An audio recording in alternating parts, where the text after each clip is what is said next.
Discipline 5. Never consider the possibility of failure.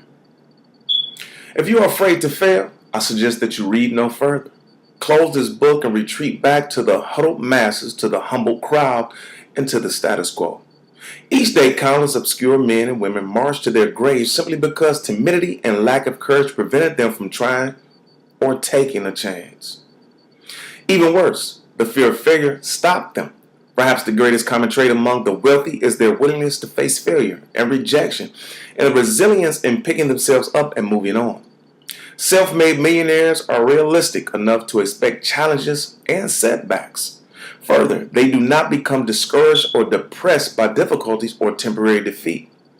Mention the word risk to a millionaire and he or she will only hear the term money. As a result, they find promise where others find pessimism.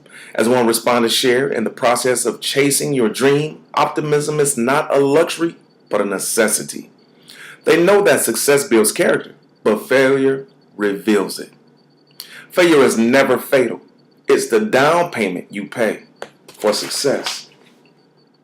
Growing up in the housing projects of Omaha, Nebraska, neighbors told Nathaniel Golston that he would never rise above anything more than a head waiter. 30 years later, Golston, the chief executive officer or CEO of Gourmet Food Services, was in charge of a company that surpassed the $170 million mark. It mattered not who or what stood in his path.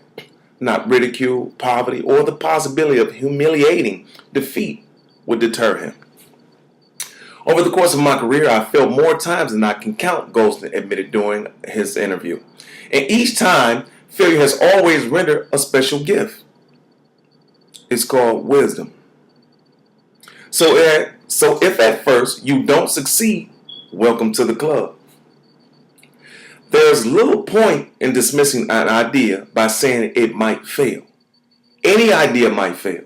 If you're committed to achieving your financial goals, you'll suffer your share of failure. Bank on it. But success is around the corner.